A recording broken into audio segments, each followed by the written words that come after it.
नमस्कार दोस्तों, इस वीडियो के माध्यम से आज हम आपके सामने छठ पूजा की व्रत कथा लेकर आए हैं। लेकिन व्रत कथा सुनने से पहले हम यह जान लेते हैं कि छठ पूजा का पर्व कब मनाया जाएगा। इस बार छठ पूजा का पर्व 25 अक्टूबर से शुरू होगा और यह 28 अक्टूबर को समाप्त हो जाएगा।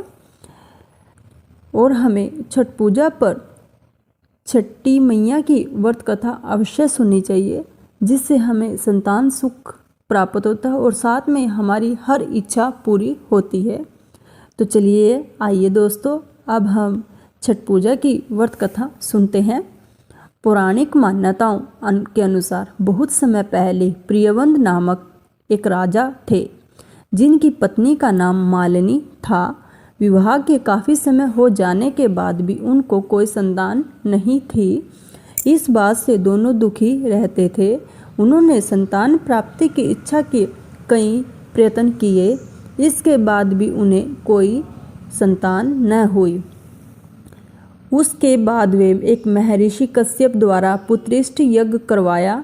यह यज्ञ संपन्न करने के बाद महर्षि ने राजा प्रियव्रत की पत्नी मालिनी को खीर खाने को दी। खीर का सेवन करने से मालिनी गर्भवती हो गई। इससे दोनों के साथ साथ प्रजा काफ़ी खुश हो गई। उस समय के साथ महारानी ने एक पुत्र को जन्म दिया, लेकिन उन्हें मरा हुआ पुत्र प्राप्त हुआ। राजा को बहुत दुख हुआ। उन्होंने निराश होकर प्राण त्यागने का निश्चय कर लिया। जैसे ही राजा ने प्राण त्यागने की कोशिश की तो उनके सामने भगवान की मानसा पुत्री देवसेना प्रकट हुई। उन्होंने राजा प्रियवंत से कहा कि वह षष्ठी देवी है और वह लोगों को पुत्र का सौभाग्य प्रदान करती है। इसके साथ ही जो लोग मेरी सच्चे मन से आराधना करते हैं, मैं उनकी सभी मनोकामना पूर्ण करती हूँ। यदि राजन तुम मेरी विधि विधान पूजा करोगे तो मैं तुम्हें पुत्र रत्न का वरदान दूंगी। देवी की आज्ञा मानकर राजा प्रियवंत ने कार्तिक शुक्ल पक्ष की षष्ठी को देवी षष्ठी का विधि विधान पूजन किया, जिसके फलस्वरूप राजा की पत्नी फिर से गर्भवती हुई और उन्हें सुंदर पुत्र की प्राप्ति हुई। ऐसा माना जाता है तभी से छठ पर्व मनाया जाने लगा। जो व्यक्ति छठ पर्व की विधिवत पूजा करने के साथ व्रत रखता है तो छठी मैया उनकी हर मनोकामना पूरी करती है।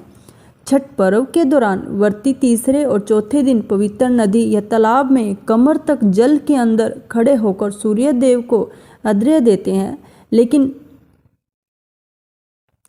जिसके कारण उनकी हर इच्छा मनोकामना पूर्ण होती है और साथ में जिनको संतान सुख प्राप्त नहीं होता उनको संतान सुख प्राप्त होता है। धन्यवाद दोस्तों। अगर आपको मेरी ये छठ पूजा की व्रत कथा सुनने में अच्छी लगी हो तो कमेंट करके ज़रूर बताना और साथ में सब्सक्राइब करना और लाइक करना। बहुत बहुत धन्यवाद।